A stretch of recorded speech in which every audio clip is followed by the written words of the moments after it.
Il n'y a pour La personne problématique plus du grand salut que de figure donner parmi sa vie, ses les amis. thématiques les Dites, plus mes abordées amis, de la si Bible. vous faites ce que je vous On commande, constate en parcourant les Saintes Écritures que le salut est non seulement une notion polysémique, mais complexe.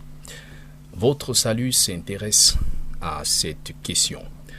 Pour échanger sur cette thématique, nous recevons Billy Kola. Bonjour et bienvenue. Bonjour, Raoul Patrick, bonjour à tous les téléspectateurs et merci de me recevoir dans votre programme. Alors, la conscience populaire parle du salut constamment Oui. et quotidiennement. Qu'est-il selon vous? Le salut dans le langage de beaucoup, quand je parle de beaucoup, je parle de la majorité de ceux qui vivent sur la terre, c'est d'ailleurs comme le dictionnaire le définit, c'est le fait d'être affranchi d'un danger, d'être sauvé, hein, de ne pas de ne pas subir, quelque chose de grave. Je vais prendre des exemples. Quand vous avez faim et que vous risquez de mourir et que une personne vienne par la suite vous apporter quelque chose qui vous relève de cette famine grave, vous dites que tu m'as sauvé. En ce moment-là, vous avez une sorte de salut. C'est-à-dire que la personne vous a affranchi du danger que vous couriez en ne mangeant pas. Quand une personne est par exemple en train de subir une noyade et que vous le faites sortir de là, soit avec un bâton, soit pour ceux qui savent nager par la nage, cette personne va dire plus tard que vous l'avez sauvé. Donc vous avez donné une sorte de salut à la personne. En général, l'homme a constamment besoin de ça. Et donc,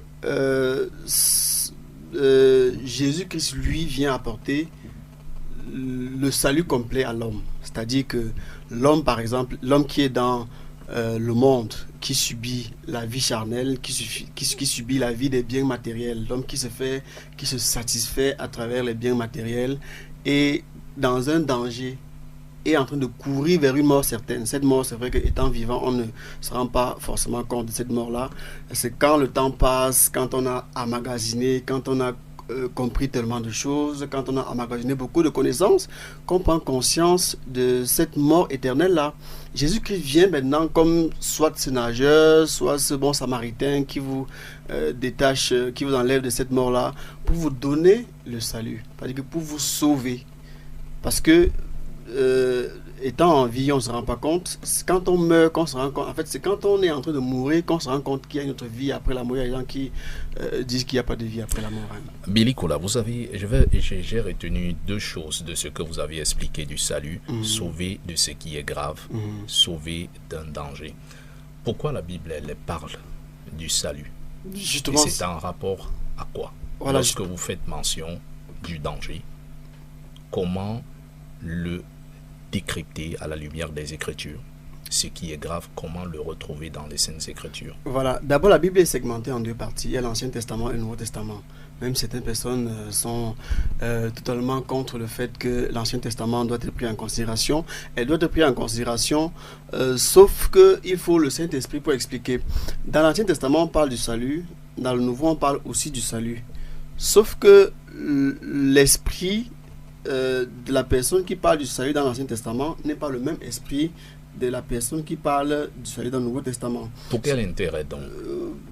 Pour l'intérêt, en fait, je vais finir par y arriver.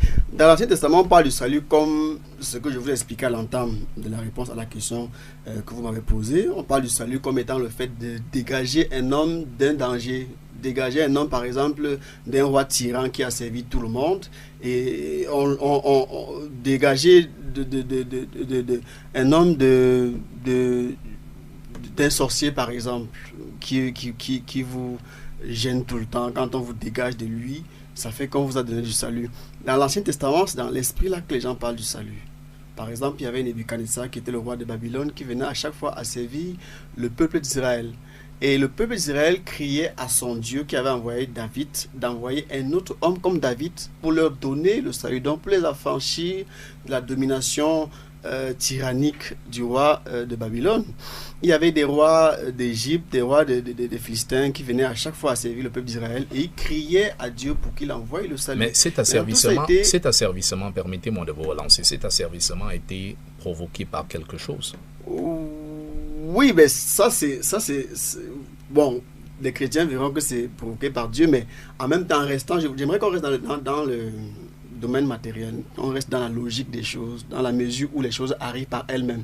Parce que quand on va plus loin du côté spirituel, on se rend compte que c'est Dieu qui provoque ça pour amener des gens, son peuple, à le rechercher. C'était à cause du péché d'Israël. Justement à cause du péché d'Israël. Qu'Israël subissait le châtiment. Subissait cela, donc Dieu provoquait cela pour que ceux qui ont péché reviennent à lui, le recherchent le salut.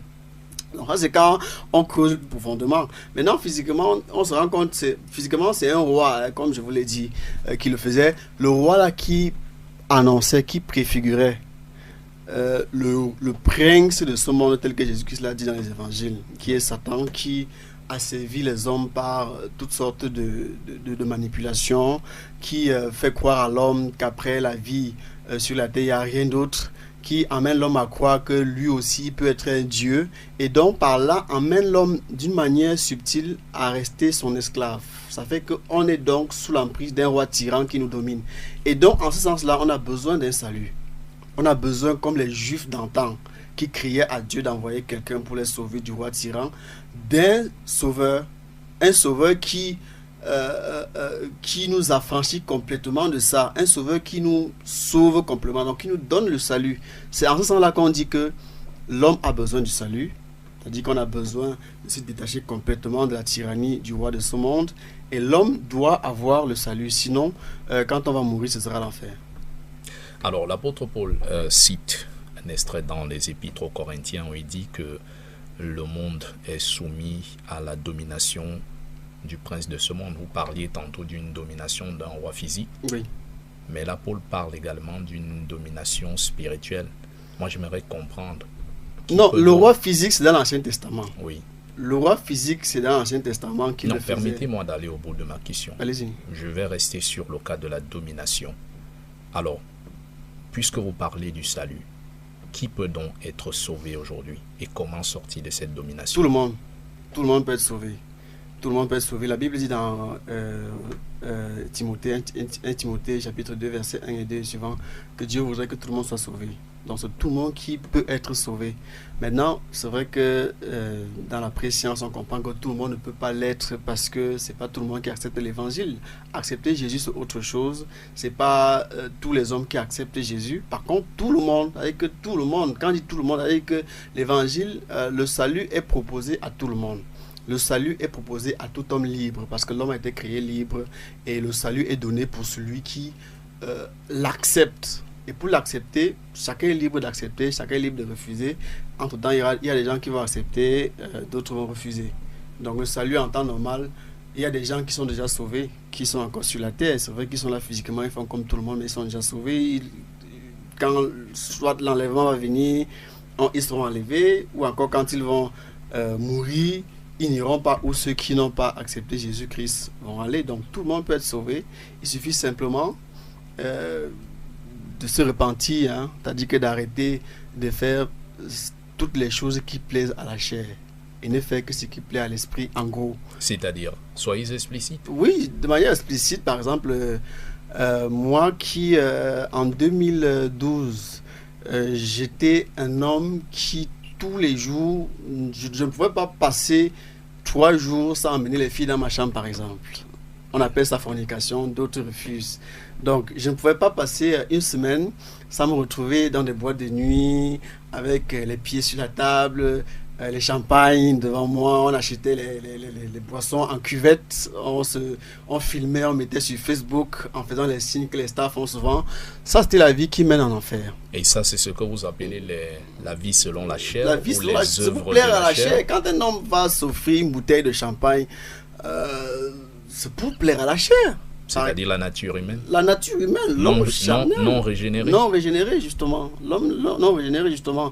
Donc, toutes ces choses-là qui plaisent à la chair. Le fait de vouloir passer une journée avec une fille dans la chambre et une nuit avec une autre fille, c'est pour plaire à la chair. C'est une satisfaction présente, éphémère, qui conduit en enfer. On demande donc à tout le monde de laisser ça et de commencer à faire ce qui plaît à l'esprit. Ce qui plaît à l'esprit, plaît automatiquement à Dieu, Par contre, ce qui plaît à la chair plaît automatiquement au diable. C'est vrai qu'il faut entrer dans ça pour détailler et expliquer davantage, parce que c'est pas tout ce qu'on fait qui plaît, c'est pas tout ce qu'on fait pour la chair qui est forcément contre ce que Dieu veut. Quand on entretient une relation sexuelle avec sa femme, son épouse, ça plaît à la chair, ça ne plaît pas à l'esprit. Par contre, ça plaît à Dieu. Billy, Oui. j'aimerais comprendre. D'un côté, vous expliquez les œuvres de la chair qui sont inimitiées devant Dieu. Vous avez cité un certain nombre de choses, des rapports sexuels illicites pour des personnes non mariées ou en dehors du cadre du mariage. Vous avez cité un certain nombre de choses et vous dites on demande à chacun de quitter ce milieu pour avoir accès à la vie de Dieu, vivre la vie de dans la paix, sainteté, la vie de sainteté. sanctification. Alors, l'homme a-t-il les capacités de pouvoir effectuer autant pour moi cette mutation qualitative de cette vie impure à une vie pure, où c'est Dieu qui l'amène vers lui? Ok, c'est une question en temps normal difficile, mais je vais la répondre. Quand Dieu crée l'homme au jardin d'Éden, il dit tu ne feras pas ci, tu ne feras pas ça. Oui. Il est en train de déclarer là directement que l'homme est libre, que l'homme est doté d'un libre arbitre. On est d'accord? Et donc, est-ce que l'homme peut lui-même décider d'abandonner le péché? Oui. C'est en ce moment-là que le libre arbitre doit intervenir. S'il n'y avait pas ça, ça ne servirait à rien que Dieu te dise que fais ça, ne fais pas ça, ou encore ceux qui croiront seront sauvés. C'est parce que Dieu sait que l'homme est libre qu'il le fait. Maintenant, quand tu décides toi-même librement, volontairement, d'abandonner cette vie de débauche-là et de suivre la vie de Dieu, il y a maintenant ce que on appelle, nous les chrétiens appelons le Saint-Esprit que Dieu te donne pour t'accompagner. C'est un peu comme quelqu'un qui décide de conduire une voiture et puis on le prend, on le forme à conduire la voiture et on lui donne les clés de la voiture. Le Saint-Esprit, c'est la formation de la conduite. Avant ça, il y a d'abord la personne qui est prédestinée à être chauffeur, qui décide par lui-même de devenir un chauffeur de véhicule. Donc le chrétien est prédestiné, le chrétien décide de devenir chrétien. En fait, le païen peut décider de devenir chrétien, et quand il décide et qu'il s'y engage véritablement, un peu comme Corneille dans Actes chapitre 10, hein, Dieu maintenant va vous donner le Saint-Esprit, qui est l'élément qui va vous emmener à vous maintenir dans ce combat. C'est pas évident. Le cas de Corneille est différent parce qu'il il menait une vie de piété. De piété, la vie de piété justement, et ça, et cette vie, jusqu'à là. Hein. Je m'intéresse surtout à l'homme qui est sous la domination. Vous avez dit qu'il est sous la domination des œuvres de la chair. Oui. Est-il possible qu'il aille vers Dieu ou c'est Dieu qui l'amène vers lui? Figurez-vous de ce Dans la Bible, il y a deux cas. Oui. Il y a le cas de celui qui va lui-même et le cas de celui que Dieu appelle. Est-ce que c'est possible d'aller vers Dieu? Paul le souligne. Non, demandez-moi plutôt si c'est possible d'arriver, pas d'aller. Aller, c'est facile. Je peux décider d'aller à quoi? À Dedo, par exemple. Je n'arrive pas à Dedo. Je décide d'aller à Dedo. Maintenant, il faut un véhicule qui me transporte pour m'amener à Dedo, par exemple. Alors, à votre convenance, est-il possible d'arriver vers Dieu? Sans Dieu, on ne peut pas. Sans que Dieu ne décide. Si Dieu n'accepte pas, on ne peut pas. Je vais vous expliquer avec les choses matérielles. Allez-y. Si je décide d'arriver à Dedo et qu'il n'y a pas de véhicule, je n'arrive pas à Dedo. Or, le véhicule ne m'appartient pas, le véhicule appartient au chauffeur. Je décide d'aller à Dedo, le chauffeur voit ma volonté d'aller à Dedo, il me transporte dans son véhicule. Si lui ne me transporte pas, je n'arrive pas à Dedo. Donc, l'homme charnel, l'homme qui vit sa vie pour se plaire à lui, l'homme qui s'en fout de Dieu dans ce qu'il fait, même si il ouvre sa bouche, sa grosse bouche, il dit tous les jours qu'il est chrétien et tout ça, bien qu'il fasse des choses qui déplaisent à Dieu, celui-là décide d'aller vers Dieu et qui veut vraiment y arriver. Ce que Dieu fait, c'est que Dieu voit ta volonté, voit dans ton cœur. Il dit que Samuel dit que Dieu regarde au cœur. Dieu dit de David que j'ai vu l'homme selon mon cœur qui va gouverner sur Israël. David n'était pas encore roi. Mais puisque David accepte de faire ce que Dieu dit, Dieu l'emmène donc à devenir le roi d'Israël. Donc David décide d'aller et puis Dieu l'emmène à y arriver. Et donc vous païens, vous charnels, vous qui avez l'intelligence obscurcie, parce qu'on ne voit pas toujours, tous ceux qui n'ont pas le Saint-Esprit ne voient pas au-delà du bout de leur nez, ou encore ne voient pas au-delà de ce que le professeur a dit à l'école. Ils ne voient pas au-delà de ça. Maintenant, quand vous décidez de voir au-delà de ça, en regardant à la direction de Dieu, parce qu'il y en a qui décident de voir au-delà de ça en regardant dans la direction de la franc-maçonnerie, il y en a qui décident de voir au-delà de ça en regardant la direction de la Rose-Croix, de toutes les pratiques spirituelles qu'on propose à l'homme tous les jours, dans lesquelles on leur fait croire qu'il y a une vie après la mort et que l'homme déciderait lui-même. Il y en a qui disent que après la mort, après la vie sur la terre, on va aller quelque part donner des choses dans la mythologie, je crois, égyptienne. C'est en fonction de ce que vous donnez là-bas qu'on détermine où vous serez. Ça, c'est au-delà du matériel. Sauf que ça ne regarde pas au niveau de Dieu. Ce n'est pas la direction de Dieu. Donc, quand vous décidez d'abandonner cette vie pour regarder la direction de Dieu, Dieu donne maintenant ce véhicule que nous on appelle le Saint-Esprit. Le Saint-Esprit est l'élément qui vous amène à comprendre clairement ce que Dieu veut, que l'homme qui est charnel ne peut pas comprendre. Quand vous n'avez pas le Saint-Esprit, vous allez comprendre difficilement les doctrines de Dieu, parce que quand Dieu vient vers l'homme, il fait des choses incompréhensibles. Il fait des choses qu'on ne comprend pas toujours.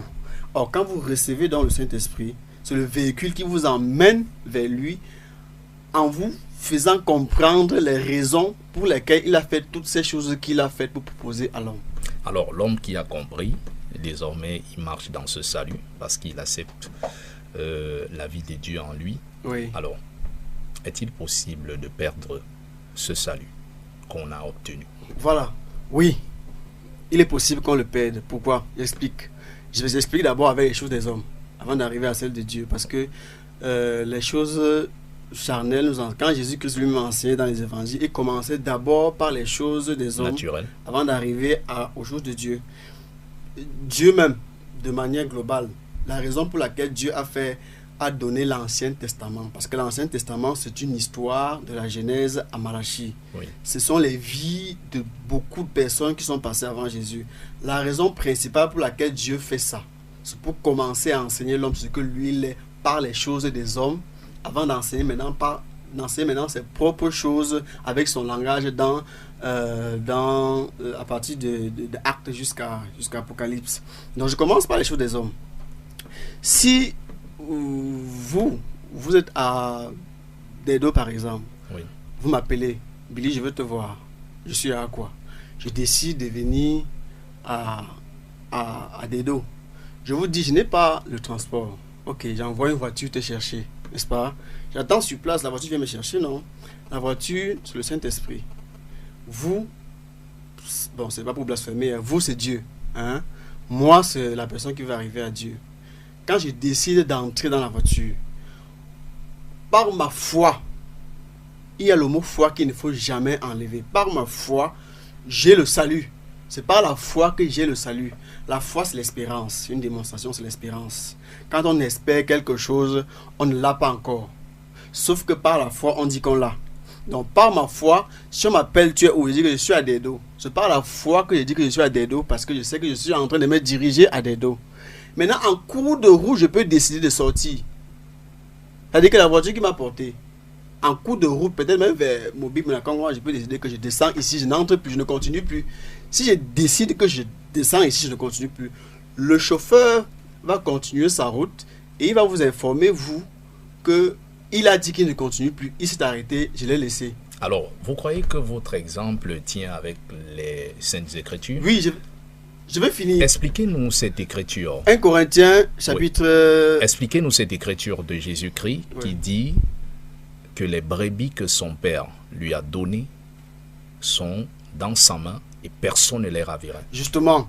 Comment est-il possible alors que lui qui a mis la brebis dans sa main, la brebis puisse sortir? Parce que c'est lui, Dieu, qui a pris le soin de mettre la brebis sur sa main. Vous croyez que c'est possible qu'elle en sorte, puisqu'elle n'est pas entrée par ses propres efforts? Ok, d'accord. Dieu est, on le dit souvent, c'est vrai que je n'ai pas vu ces mots dans la Bible, il est omnipotent, omniscient, omniprésent, etc. Préscient aussi. Parlons de sa souveraineté. Okay. Pour être la préscience, c'est le fait de voir avant que ça arrive. On est d'accord? Oui. Ok. Maintenant, si moi, je vous envoie vers des gens, j'ai vu avant vous ce que ces gens seront. J'ai vu comment ils seront. J'ai vu s'ils seront ce que moi je veux ou pas. Maintenant, je te dis, quand tu vas arriver, prends celui-là, celui-là, celui-là, celui-là, celui-là. Entre marche avec lui. Toi maintenant tu vas dire, permettez-moi de vous tutoyer, toi maintenant tu vas dire, c'est mon père qui m'a donné ceci. Là, on est d'accord. Maintenant quand Jésus dit qu'ils ne peuvent pas se perdre, c'est une façon de faire comprendre, parce que quand vous marchez avec Dieu, comme Salomon par exemple, Oui. Salomon est le roi qui a le plus prophétisé sur Jésus. Qui s'est aussi égaré, qui s'est aussi Justement, égaré. j'arrive. C'est le roi qui a le plus prophétisé sur Jésus et son règne à travers toute la vie. Toute la vie de Salomon, c'est la prophétie. Sauf que c'est le roi qui a le plus blasphémé, si on veut. C'est le seul roi qui a emmené les temples, les idoles dans le temple, dans la maison de Dieu. Les autres rois construisaient les temples ailleurs, ou bien les hauts lieux ailleurs, ils amenaient les idoles là-bas, mais Salomon lui l'a amené dans le temple. Ça, c'est blasphématoire. Donc, ça, c'est le genre que s'il fallait que Dieu juge un homme, il devait juger Salomon sans même discuter. Mais vous pensez que Salomon est en enfer? Non, moi, je ne pense pas. Maintenant, pourquoi? Je vais expliquer avec le couteau de la ménagère. La ménagère, quand elle prend son couteau... Allez-y, plus nous n'avons plus assez de temps. Allons-y. La ménagère, quand elle prend son couteau, elle décide avec son couteau de faire ce qu'elle veut. C'est-à-dire qu'elle peut peler les oranges avec, elle peut peler les pommes avec, elle peut aller au champ, couper les feuilles de banane avec, elle peut même nettoyer une saleté au sol avec son couteau. C'est son couteau, elle fait ce qu'elle veut, non? Est-ce que le couteau a décidé lui-même de faire ça? Non, c'est la ménagère qui fait ça de son couteau. Et quand elle a fini de faire toutes ces choses-là, elle lave le couteau, elle place là-bas. Je ne sais pas si vous comprenez. Prenons David aussi. J'essaye de vous comprendre. D'accord, prenons David aussi. Sauf que dans vos exemples... Je vais arriver. Dans vos exemples, oui. Les téléspectateurs et les internautes ont du mal à cerner qui est le véritable auteur du salut, l'homme ou Dieu. C'est Dieu qui est l'auteur du salut. Alors, Dieu est l'auteur. Si c'est Dieu qui en est l'auteur. Dieu et l'homme sont auteurs du salut. Dieu et l'homme. Dieu l'est à 60%, l'homme l'est à 40%. Pourquoi? Parce que Dieu ne peut pas te sauver sans que tu ne veuilles. J'aime souvent dire que les gens aiment attribuer tout le mérite à Dieu. Il y a un mérite qui revient à l'homme, qui est le libre, la volonté de Dieu. Parce que Dieu sélectionne des gens en fonction de ce qu'il a vu dans le cœur. Dieu regarde le cœur et dit que bon, le cœur, si je peux utiliser. J'ai voulu vous expliquer avec le couteau de la ménagère. David est un peu comme le couteau de la ménagère. Salomon également. Laissons même les deux. Prenons Ézéchiel. Ézéchiel est comme le couteau de la ménagère. Ézéchiel, c'est quoi? C'est un gars qui vit sa vie pieuse tranquillement, mais Dieu le prend. Il fait de lui un péché automatiquement. Un peu comme Osée. Il dit à Ézéchiel que tu manges ton pain avec les excréments. Ézéchiel dit que je n'ai jamais fait ça. Il dit que tu vas manger. Il dit que je ne peux pas manger un truc impur. Il dit que ok, mange avec les excréments de bœuf. Donc on amène Ézéchiel à manger quelque chose d'impur. Pourtant la loi interdit de manger ce qui est impur. Il prend Osée, il dit que tu épouses une prostituée. Après il dit qu'il épouse encore une prostituée. Donc il amène Osée à faire ce que la loi interdit parce qu'il veut passer par là pour enseigner ce qu'il veut. Dieu prend quand Jésus dit que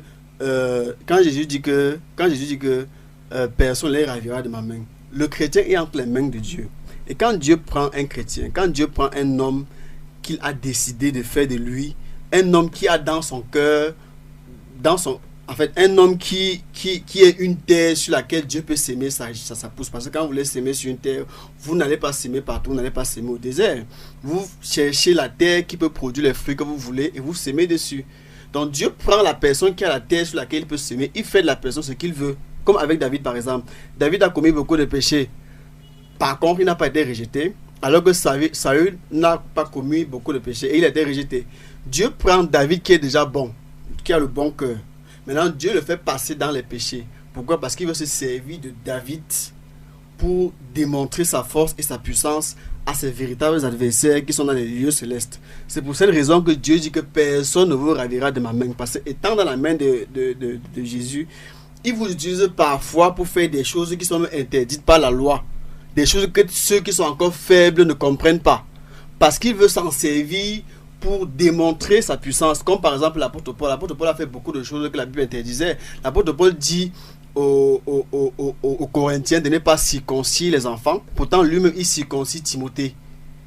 L'apôtre Paul dit de ne pas observer les choses de la loi. Pourtant lui-même il se rase, il fait le vœu, il part au temple. Donc l'apôtre Paul est en train d'entrer dans le péché parce qu'il faut accomplir quelque chose. Non, parce qu'il faut accomplir. Non, parce qu'il faut aller dans. Voilà, oui, justement, parce qu'il faut aller dans les Juifs pour enlever les Juifs. Il devient comme un Juif. En devenant comme un Juif, là, il fait les choses que la loi interdit parce que la nouvelle alliance interdit de faire les choses qui sont dans l'ancienne alliance. Pourtant, l'apôtre Paul le faisait. Alors, il devient un peu comme un pécheur en ce moment-là parce qu'il faut sauver le plus grand nombre. alors Billy Kola, qu'est-ce que l'internaute et le téléspectateur peut retenir de cette problématique du salut en une minute? Avant d'aller, laissez-moi chuter d'abord. Laissez-moi chuter. Vous avez demandé, la question était quand Jésus dit que personne ne les ravira de ma main, qu'est-ce qu'il est en train de vouloir dire? J'étais en train de vous faire comprendre. Quand Je vais vous relancer sur la question controversée de la perte du salut. Je vais vous relancer juste à ce propos. Ok, d'accord. Quand Jésus dit ça, attendez-vous à ce qu'il vous amène parfois à faire des choses que non seulement vous ne comprenez pas, mais même que la Bible interdit, parce que l'apôtre Paul dit que quand il veut faire le bien, le mal est attaché à lui. Quand il veut faire le mal, le bien est attaché à lui. Dans Romains 5, je fais ce que je ne veux pas, je ne fais pas ce que je veux. Comme pour dire que Dieu l'utilisait parfois pour faire des choses qui ne tiennent pas. Par exemple, l'apôtre Paul, Dieu l'utilisait pour insulter le souverain sacrificateur, que Dieu te jugera muraille blanchie. Ça, c'est pas normal.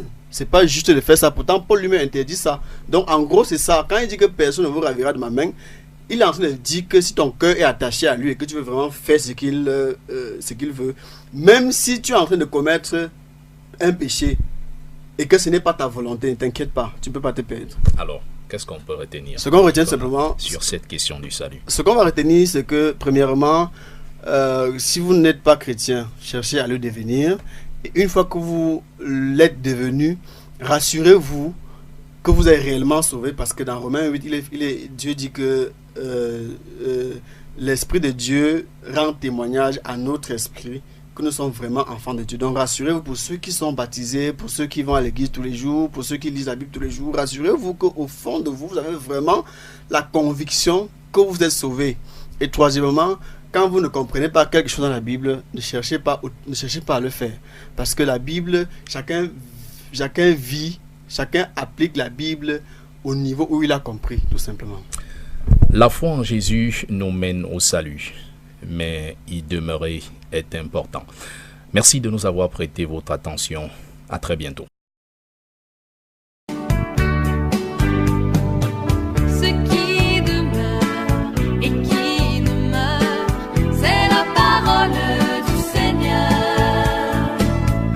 qui